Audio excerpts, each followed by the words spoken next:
Heart attack, cardiac arrest, ये दो ऐसे शब्द हैं जो हम अक्सर सुनते हैं और कई बार तो इन्हें एक ही समझ लेते हैं।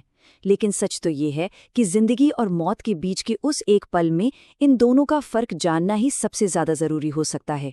तो चलिए आज इस फर्क को आसान भाषा में समझते हैं ताकि जरूरत पड़ने पर सही कदम उठाया जा सके। जरा इस नंबर को देखिए, सिर्फ 10%। अस्पताल के बाहर जब किसी को अचानक कार्डियक अरेस्ट होता है तो 100 में से सिर्फ 10 लोग ही बच पाते हैं। ये आंकड़ा इतना कम क्यों है? अक्सर इसलिए क्योंकि आसपास मौजूद लोगों को ये पता ही नहीं होता कि असल में हुआ क्या है और करना क्या है। जी हाँ, ये आंकड़ा 10 से 90% तक जा सकता है। और इसकी चाबी छिपी है एक बहुत ही आसान से सवाल में जो हमें खुद से पूछना सीखना होगा। क्या ये एक प्लम्बिंग की समस्या है या फिर बिजली की? चलिए 1 मिनट के लिए दिल को एक घर की तरह सोचते हैं। इस घर में प्लम्बिंग का सिस्टम भी है, यानी वो नसें जो खून को इधर उधर ले जाती हैं, और बिजली का सिस्टम भी है जो दिल को धड़कने का सिग्नल देता है। एक बार ये घर वाली बात समझ आ गई तो आगे सब कुछ साफ हो जाएगा। तो पहले बात करते हैं प्लम्बिंग की प्रॉब्लम की, यानी हार्ट अटैक। सोचिए घर में पानी की मेन पाइप में कोई ब्लॉकेज आ गया है। हार्ट अटैक में ठीक यही होता है। खून का कोई थक्का दिल की धमनी में फंस जाता है, खून का बहाव रुक जाता है और दिल के उस हिस्से तक ऑक्सीजन पहुंचना बंद हो जाता है। और अब आते हैं बिजली की प्रॉब्लम पर, यानी कार्डियक अरेस्ट। यहाँ पाइप में कोई ब्लॉकेज नहीं है, बल्कि घर का मेन स्विच ही ट्रिप हो गया है। दिल का जो पूरा इलेक्ट्रिकल सिस्टम है वही ठप पड़ गया है और जैसे घर की बत्ती चली जाती है, सब कुछ अचानक बंद। ठीक है, तो चलिए सबसे पहले इस प्लम्बिंग की समस्या मतलब हार्ट अटैक को थोड़ा और गहराई से समझते हैं। इसे ऐसे समझिए जैसे बगीचे में पौधों को पानी देने वाली पाइप कहीं से मुड़ गई हो। पानी रुक जाएगा और पौधे मुरझाने लगेंगे, है ना? हार्ट अटैक बिल्कुल यही है। एक जाम हुई धमनी दिल की मांसपेशियों की ऑक्सीजन सप्लाई काट देती है और जितनी ज्यादा देर ये ब्लॉकेज रहता है, दिल को उतना ही ज्यादा नुकसान होता है। जब हार्ट अटैक होता है तो ये कुछ क्लासिक संकेत हैं जिन पर नजर रखनी चाहिए, जैसे सीने में एक अजीब सा भारीपन या दर्द जो धीरे धीरे हाथ, गर्दन या जबड़े की तरफ फैल सकता है। साथ में सांस लेने में तकलीफ और ठंडा पसीना आना। सबसे जरूरी बात, इस दौरान दिल धड़क रहा होता है, बस वो मुश्किल में होता है। लेकिन एक बात का खास ध्यान रखना है, हर हार्ट अटैक फिल्मों की तरह नहीं होता। कुछ साइलेंट हार्ट अटैक भी होते हैं, खासकर महिलाओं और डायबिटीज के मरीजों में।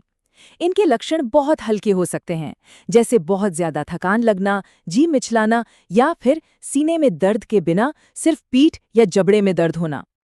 चलिए अब प्लम्बिंग से हटकर बिजली की खराबी की तरफ चलते हैं, यानी कार्डियक अरेस्ट, और देखते हैं कि ये हार्ट अटैक से कैसे बिल्कुल अलग है। ये एक पल में होने वाली इमरजेंसी है। यहाँ दिल का जो अपना इलेक्ट्रिकल सिस्टम है वो अचानक फेल हो जाता है। दिल ठीक से धड़कने के बजाय या तो बस कांपने लगता है या पूरी तरह से रुक जाता है। नतीजा, शरीर में खून का बहाव तुरंत बंद, जैसे घर की बिजली अचानक चली गई हो। हार्ट अटैक के लक्षणों के उलट जो धीरे धीरे बढ़ते हैं, कार्डियक अरेस्ट अचानक और जबरदस्त होता है। इंसान एक पल में गिर पड़ता है, उसकी नब्ज बंद हो जाती है, सांस रुक जाती है। इसमें कोई चेतावनी का समय नहीं मिलता। अब तक हमने ये समझा कि दोनों प्रॉब्लम क्या हैं, पर अब हम उस हिस्से पर आ गए हैं जो सबसे ज्यादा मायने रखता है। इन दोनों इमरजेंसी में आखिर किसी की जान बचाई कैसे जाए। देखिए, हार्ट अटैक की हालत में डॉक्टर्स एक लाइन हमेशा याद रखते हैं, टाइम इज मसल। इसका सीधा सा मतलब है कि ब्लॉकेज के बाद हर गुजरते मिनट के साथ दिल की मांसपेशी का एक हिस्सा हमेशा के लिए मर रहा होता है। इसलिए तेजी से काम करने से न सिर्फ जान बचती है, बल्कि उस नुकसान को भी रोका जा सकता है जो आगे चलकर कार्डियक अरेस्ट की वजह बन सकता है। तो अगर कोई होश में है और हार्ट अटैक के लक्षण दिख रहे हैं तो एक्शन प्लान ये है। सबसे पहला काम, तुरंत इमरजेंसी सेवाओं को फोन करें। दूसरा, उस इंसान को शांत रखने की कोशिश करें और आराम से बिठा दें। तीसरा, अगर एलर्जी न हो तो एक एस्पिरिन चबाने के लिए दें। और चौथा, मदद आने तक उन्हें अकेला बिल्कुल न छोड़ें। लेकिन अगर कोई अचानक गिर जाता है और सांस नहीं ले रहा है तो ये कार्डियक अरेस्ट है और यहाँ एक्शन प्लान पूरी तरह बदल जाता है।